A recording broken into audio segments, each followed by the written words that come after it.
गढ़वारा विधानसभा की भारतीय जनता पार्टी प्रत्याशी राव उदय प्रताप सिंह के समर्थन में भाजपा के राष्ट्रीय अध्यक्ष जेपी नड्डा की सभा हुई।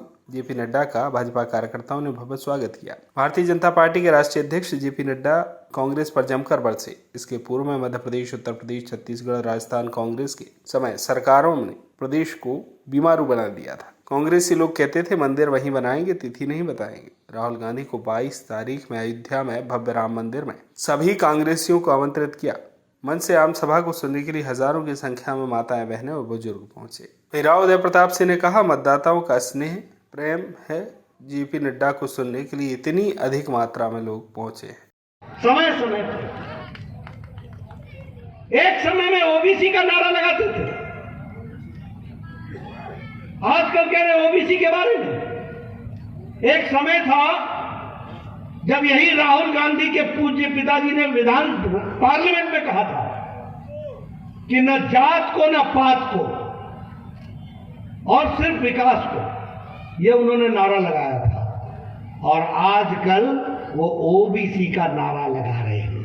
इसलिए नहीं कि उनको ओबीसी से प्रेम था है, इसलिए कि आज भारत के प्रधानमंत्री ओबीसी के वर्ग से आकर के देश को मजबूती दे रहे हैं। इस बात को हमको समझना चाहिए और इसलिए अब ओबीसी की बात करते हैं।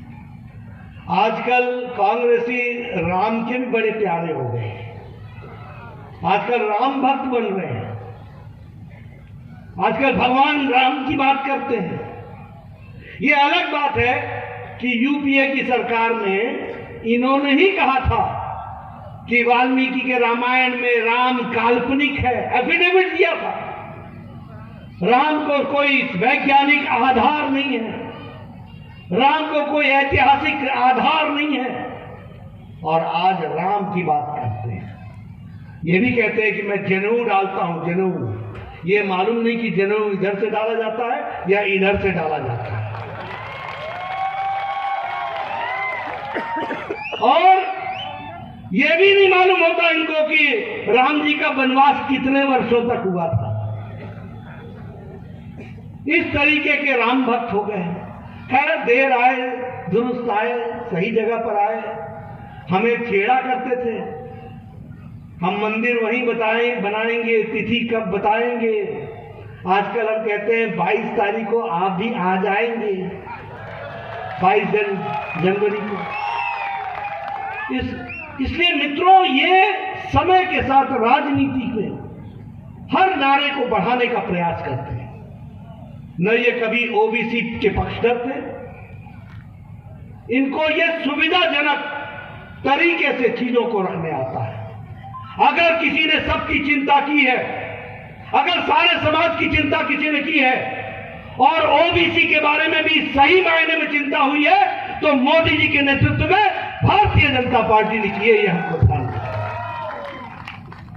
मित्रों, मैं बहुत सी बातें आपसे करना चाहता हूं, लेकिन आजकल चुनाव का जमाना है तो मैं कांग्रेस के बारे में बता दूं। ये जहां शासन आती है, बिजली लापता, सड़क लापता, अस्पताल लापता, मेडिकल कॉलेज लापता, विकास लापता, पानी लापता। बोलिए, ठीक बोल रहा हूं कि नहीं बोल रहा हूं? और जब जब भारतीय जनता पार्टी की सरकार आती है तो प्रधानमंत्री गरीब कल्याण अन्न योजना भी आता है, प्रधानमंत्री किसान सम्मान निधि भी आती है, प्रधानमंत्री आवास योजना भी आता है, प्रधानमंत्री आयुष्मान भारत भी आता है, प्रधानमंत्री उज्ज्वला योजना भी आती है, प्रधानमंत्री उजाला योजना भी आती है, प्रधानमंत्री सौभाग्य योजना भी आती है। क्यों? क्योंकि मोदी जी को, शिवराज जी को चिंता है गांव, गरीब, वंचित, पीड़ित, शोषित, दलित, युवा, महिला, किसान, सबकी चिंता है। और इसीलिए इन लोगों से जो घड़ियाली आंसू बहाते हैं, इनसे हमको सतर्क रहना चाहिए। मैं आपसे पूछना चाहता हूं, बताओ कि ये संबल योजना शिवराज सिंह जी ने असंगठित मजदूर के लिए चलाई थी कि नहीं चलाई थी? चलाई थी कि नहीं चलाई थी? कमलनाथ ने बंद कर दिया था कि नहीं कर दिया था?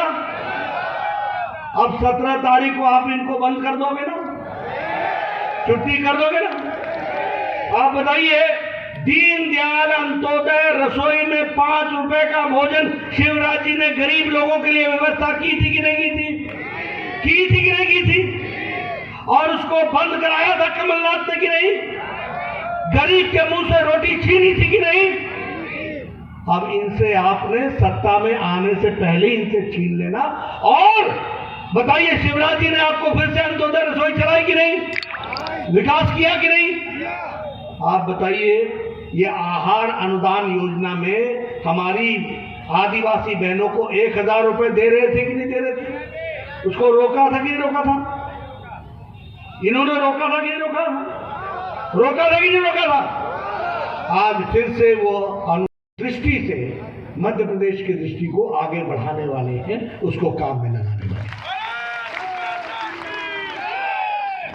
मित्रों, यहां बहुत से नौजवानों को मैं देख रहा हूं जिन लोगों ने कांग्रेस का शासन देखा नहीं होगा।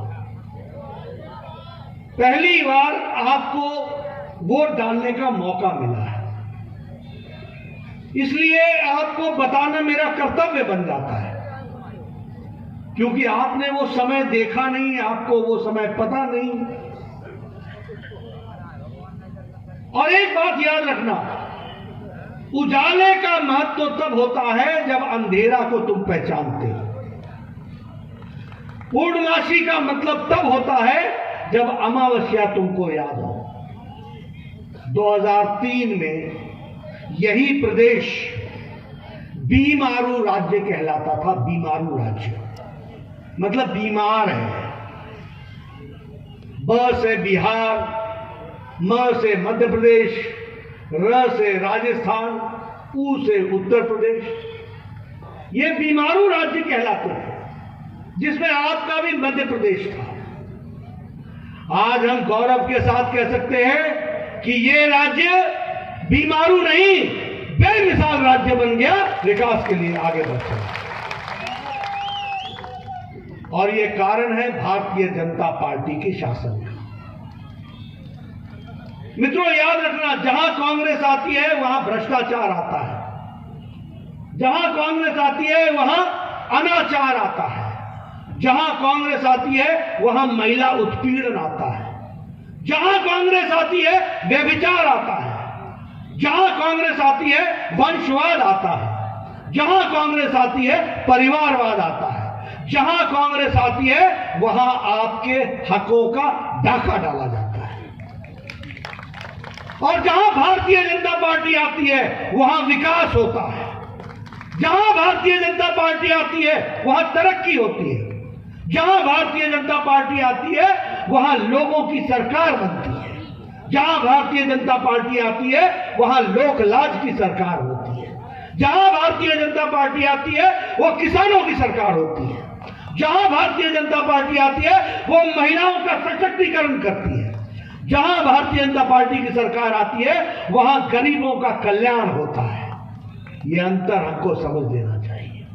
और इसलिए जब मैं कांग्रेस पार्टी की चर्चा करता हूं, आप एक विशाल आम सभा का आयोजन हुआ। राष्ट्रीय अध्यक्ष भाजपा के जेपी नड्डा जी जमकर बरसे कांग्रेस पर, क्या कहेंगे? ये भारतीय जनता पार्टी के प्रति मतदाताओं का, कार्यकर्ताओं का स्नेह है, वो प्रेम है, और खासकर उनके लिए आज गौरव का दिवस था। जिस दल में वो है उस दल का राष्ट्रीय अध्यक्ष आज उनके जमीन पर, यहाँ उनकी भूमि पर आज आया था। स्वाभाविक रूप से कार्यकर्ता के लिए गर्व का विषय रहता है। जिस दल में वो काम कर रहे हैं उस दल का राष्ट्रीय अध्यक्ष उनके बीच में था। स्वाभाविक रूप से लोगों ने पलक पावने बिछाकर उनका स्वागत किया, और नड्डा जी का भी हृदय से अभिनंदन करता हूँ कि समय की पाबंदी के बाद भी वो यहाँ पर आए और कार्यकर्ताओं को स्नेह और बड़ा संबोधन देके गए, और एक विश्वास देकर गए हैं कि भारतीय जनता पार्टी की सरकार बनने पर जो लोक कल्याण के काम है, माताओं बहनों की सेवा है, वो निरंतर जारी रहेगी और आदर्श विधानसभा गार्ड हमारा बनेगी। इस बात का संकल्प उन्होंने पूरी ताकत से यहाँ पर दोहराया। भाजपा के समर्थन में जन सैलाब देखने को मिल रहा है, महिलाएं, माता बहनें, बुजुर्ग लोग आए, कैसा क्या लगता है? ये भारतीय जनता पार्टी के कार्यकर्ताओं का सामर्थ्य, शक्ति और प्रधानमंत्री मोदी जी के नेतृत्व में जो एक राष्ट्रवाद का भाव इस देश में पैदा हुआ है, मुझे लगता है उसका परिणाम है कि आज लोग हजारों की संख्या में यहाँ पर इस कार्यक्रम स्थल पर पहुँचे और माननीय राष्ट्रीय अध्यक्ष नड्डा जी को विधानसभा चिचली नगरी में भारतीय जनता पार्टी के राष्ट्रीय अध्यक्ष जेपी नड्डा जी गढ़ापुरा विधानसभा क्षेत्र से भाजपा के प्रत्याशी राव प्रताप सिंह मैदान में है। जेपी नड्डा कांग्रेस की नीति रीतियों पर जमकर बरसे। जन सैलाब नड्डा को सुनने के लिए यहाँ पर आए थे। अब देखना यह है कि 17 तारीख को मतदान है, किसका पलड़ा भारी रहता है। निश्चित रूप से जेपी नड्डा की आम सभा को सुनने के लिए आसपास ग्रामवासी, महिलाएं, बहनें, बुजुर्ग, युवा वर्ग बड़ी संख्या में यहाँ पर आया। मैं Sanjay Gupta, voice of right. Gadhwara से संजय गुप्ता की रिपोर्ट।